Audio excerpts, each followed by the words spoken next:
Bienvenue dans le Financier, votre rendez-vous économique quotidien. Voici les titres de l'actualité. Les députés togolais ont adopté la loi de finances pour l'exercice 2019 d'un montant de 1 461 milliards de francs CFA. Celui-ci est en hausse de 11,5% par rapport à l'exercice précédent. Dans l'actualité également, la Banque mondiale annonce une aide financière de 33 millions de dollars, soit environ 20 milliards de francs CFA pour la Côte d'Ivoire. Un financement qui vise à contribuer au projet de préservation du littoral lancé par le gouvernement. Et puis nous ferons un point en fin d'édition sur l'évolution des marchés boursiers africains.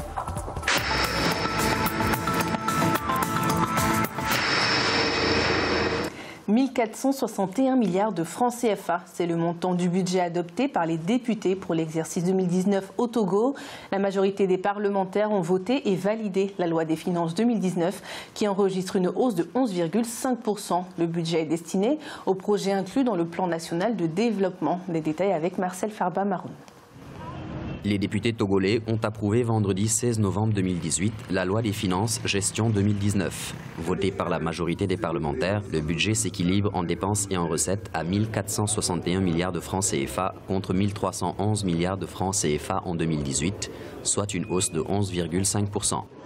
Nous sommes dans un processus d'assainissement budgétaire, de désendettement, de relèvement du solde primaire, de manière à ce que nous ayons une partie des ressources pour pouvoir commencer à opérer des investissements sur fonds propres à même de permettre au taux de croissance de rebondir. La loi de finances pour la gestion 2019 accorde une place importante aux projets structurants du plan national de développement. Les projets relatifs à l'emploi des jeunes, la réduction de la pauvreté, ainsi que la satisfaction des besoins sociaux prioritaires sont les principaux axes ciblés. L'amélioration des ratios, notamment des ratios de solde budgétaire apporté au PIB ou du niveau des exportations apportées au PIB, et les seuils d'allègement de la dette par le processus de désendettement pourraient nous permettre quand même d'aller chercher de nouvelles ressources. Les recettes fiscales, elles, connaissent une hausse de 8,6%, passant de 616,6 milliards de francs CFA en 2018 à 669,5 milliards de francs CFA en 2019, tandis que les recettes non fiscales sont en baisse de 5,2% pour s'établir à 80,4 milliards de francs CFA contre 84,8 milliards de francs CFA en 2018. Le Ghana poursuit l'implantation du paiement numérique d'ici à 2020. Le pays ambitionne d'atteindre l'inclusion financière à 100%. Et pour ce faire, le Ghana veut réduire la circulation d'argent liquide afin de sécuriser et accélérer les paiements, mais surtout de dynamiser le segment des services et ainsi combattre la corruption. D'après les Nations Unies, le Ghana a réalisé d'énormes progrès en matière de paiement numérique depuis 2012 et devrait poursuivre cette évolution dans les années à venir. En Côte d'Ivoire, le projet de préservation du littoral lancé par le gouvernement a reçu un apport de la Banque mondiale. Il s'agit d'un financement de 33 millions de dollars, soit environ 20 milliards de francs CFA, qui vise à améliorer la résilience des zones menacées par l'érosion et à leur apporter une assistance technique. C'est un sujet de Siamlo Victoria Seji. En Côte d'Ivoire, le projet de préservation du littoral lancé par le gouvernement a reçu de la Banque mondiale un financement de 33 millions de dollars, soit environ 20 milliards de francs CFA. Le projet à exécuter sur 5 ans vise à améliorer la résilience des régions menacées par l'érosion et à leur apporter une assistance technique. Il faut vraiment, je dirais même des états généraux de l'environnement en Côte d'Ivoire. Il y a longtemps que l'environnement en Côte d'Ivoire a été vraiment le cadet des soucis du gouvernement. Il faut faire assurer aussi l'attaque du gouvernement, à la société civile, acteurs sociaux sur cette question-là et puis prendre les mesures adéquates pour une politique environnementale durable en Côte d'Ivoire. Selon les experts, il s'observe en Côte d'Ivoire un recul des côtes d'environ 1 à 2 voire 3 mètres par an en moyenne, ce qui impacte fortement l'activité touristique et le vécu des habitants des villes comme San Pedro, Grand Bassam et Grand Lao. Alors la priorité c'est déjà reconstruire la façade côtière qui est détruite. Il faut savoir qu'il n'y a plus de plage. Dans cette zone-là, les populations ne peuvent plus aller à la pêche, ils ne peuvent plus se baigner. Il n'y a plus d'attrait touristique parce qu'il n'y a plus de plage. Il faut reconstruire les routes d'accès, rebâtir les villages qui ont été détruits par cette érosion.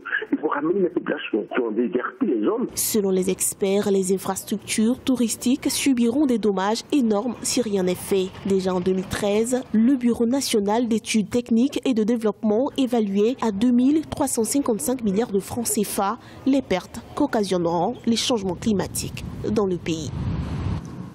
Pour l'année 2018, le gouvernement camerounais annonce un budget déficitaire de 482,6 milliards de francs CFA, une situation qui résulte des dépenses directes du budget général prévu à 3 999,6 milliards de francs CFA et des recettes budgétaires prévues à 3 517 milliards de francs CFA. Le gouvernement camerounais se félicite toutefois d'être en dessous du solde de référence de la CEMAC qui est de 561,6 milliards de francs CFA. L'Union africaine prévoit de sanctionner les mauvais payeurs. En effet, l'institution financière a adopté un régime de sanctions contre les pays membres qui ne sont pas à jour dans leur contribution annuelle. Une décision annoncée à l'occasion du 11e sommet extraordinaire de l'institution panafricaine. À la date du 31e sommet de l'Union africaine qui a eu lieu à Nouakchott, le taux de recouvrement des cotisations n'était que de 30%, essentiellement porté par l'Égypte, le Nigeria, l'Afrique du Sud et l'Algérie. Nous allons écouter un extrait de la déclaration de Moussa Faki Mahamat, le président de la Commission de l'Union africaine. Nous sommes en novembre, l'exercice budgétaire touche à sa fin, mais nous n'avons perçu que 50% des contributions. Un régime de sanctions est prévu contre ces mauvais payeurs.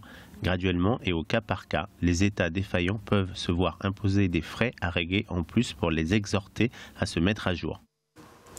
Nous allons à présent faire le point sur l'évolution des marchés boursiers africains. En Afrique australe et dans l'océan Indien, l'indice de l'île Maurice était en hausse de 0,17%. La bourse de Johannesburg perdait 0,10%. L'indice de Nairobi était en chute de 0,66%. Et l'indice Gaborone augmentait de 0,06%. En Afrique de l'Ouest et centrale, la BRVM d'Abidjan chutait de 0,50%. L'indice nigérian était en hausse de 0,51%. Et la bourse du Ghana perdait 2,05%. En Afrique du Nord, la bourse marocaine était en chute de 0,09%. L'indice de l'Égypte perdait 0,45% et la bourse tunisienne augmentait de 0,12%. C'est la fin de cette édition du Financia. Merci de nous avoir suivis. On se retrouve bientôt pour un nouveau rendez-vous de l'économie.